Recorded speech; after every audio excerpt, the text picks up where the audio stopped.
What business is that of yours? I need to know, did he propose? It is odd.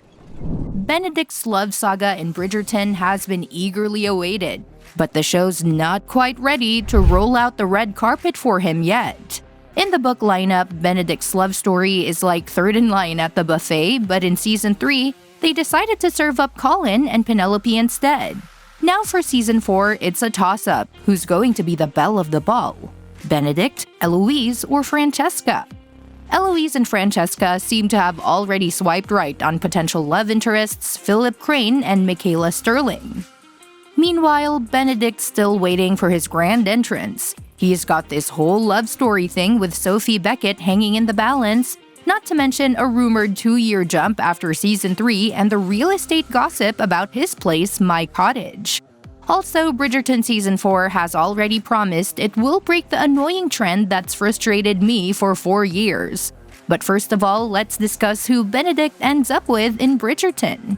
In the Bridgerton books, Benedict Bridgerton's love interest is Sophie Becket, a character who has yet to make her debut in the show. Sophie's backstory is a classic mix of Cinderella and resilience. She's the illegitimate daughter of the Earl of Penwood, raised under the thumb of her stepmother Araminta and stepsisters Rosamond and Posy after her father's death. Unfortunately, life isn't a fairy tale for Sophie. She faces mistreatment from her stepfamily and struggles as a working-class woman in Regency society. Despite these challenges, Sophie remains strong, kind-hearted, and determined to find a loving family and secure life, things she was denied when her father refused to acknowledge her. Her experiences have made her cautious about pursuing her desires, particularly in the matters of love, fearing the hardships she endured might befall any potential children. Sophie's journey unfolds prominently in an offer from a gentleman where her story takes center stage alongside Benedict's.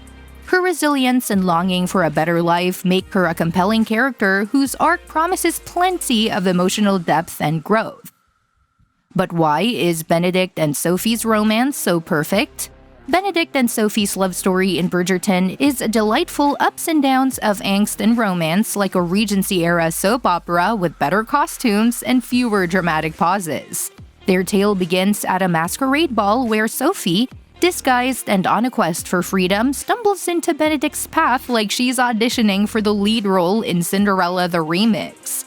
Despite their whirlwind encounter lasting only until the clock strikes curfew, they both know they've stumbled upon their soulmate faster than you can say happily ever after. Fast forward 2 years and Benedict is caught in a love triangle worthy of a Shakespearean comedy, unaware that his lady in silver and Sophie are a package deal. Sophie's inner conflict is as tangled as a ballroom dance gone wrong.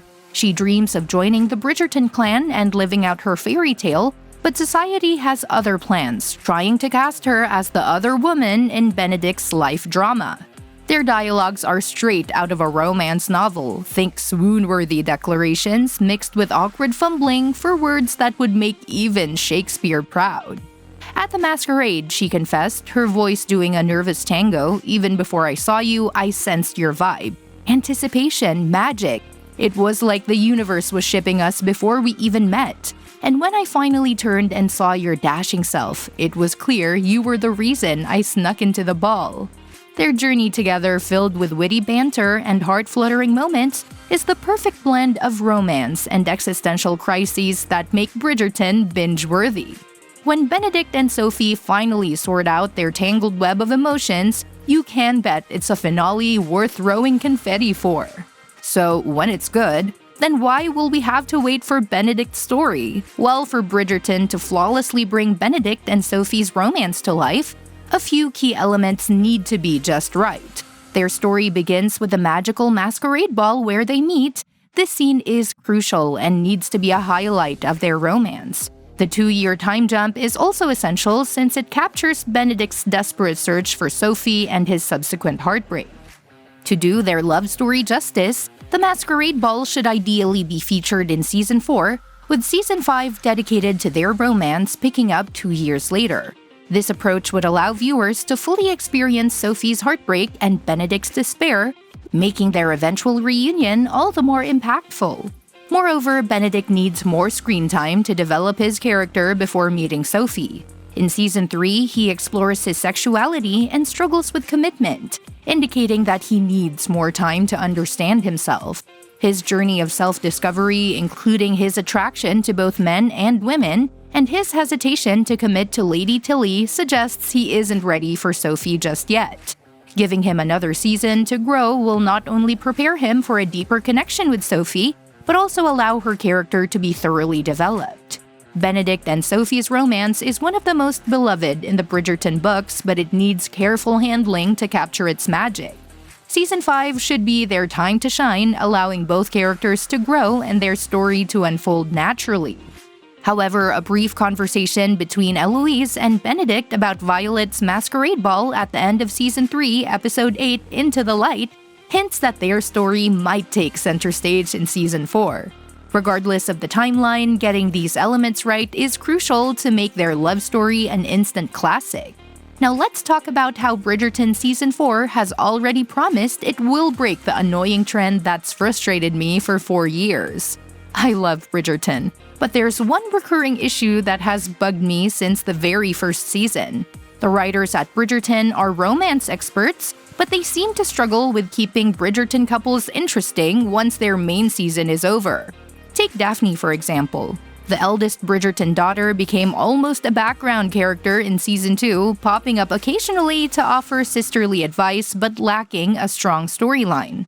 A similar fate befell Anthony and Kate in Season 3. Even though they reached significant relationship milestones, they spent most of the season off-screen on their honeymoon or in India. Fortunately, I think Bridgerton Season 4 has the potential to break this trend. Bridgerton usually moves its main characters to the sidelines after their season wraps up, but Season 4 looks like it's going to change that. The way Season 3 ended hints that some characters will stay in the spotlight. For example, Penelope can't really fade into the background because of her role as Lady Whistledown. In the last episode of Season 3, she promises to use Lady Whistledown in a more positive way, which suggests she'll still be important in the upcoming seasons. Another character who should stay in the limelight is Francesca. She turned out to be one of the most interesting Bridgertons this season, and fans, including me, want to see more of her story. Luckily, the end of Season 3 sets up a big plot for her. Next season, Francesca is heading to Scotland with John, Michaela, and Eloise, probably leading into her romantic storyline from Julia Quinn's book When He Was Wicked. Whether or not Season 4 focuses on Francesca's romance, I really hope she keeps playing a key role. Another reason I think Francesca can't be sidelined in Bridgerton Season 4 is that Eloise is going to Scotland too, keeping Francesca tied to the main Bridgerton plot. If Francesca had gone with just John and Michaela, the show might have forgotten about her like it did when she stayed with their aunt in Season 1. But with 2 Bridgertons heading to Scotland, it's more likely their storyline will get more attention, making Francesca's move more interesting and crucial. Plus, sidelining both Francesca and Eloise would be a mistake. Francesca has quickly become one of my favorite Bridgertons, and Eloise has always been a standout. I'm always excited to see what Eloise does next, especially with her renewed passion for social justice. I think Eloise's trip to Scotland will make the storyline even better by mixing her narrative with Francesca's, making the Scotland arc more engaging. Well, that's it for today. Don't forget to hit the like button and subscribe to the channel for regular updates. Which character's story are you most excited to see unfold in Bridgerton Season 4? Let me know your thoughts in the comment section below. Thanks for watching the video, and we'll catch you in the next one.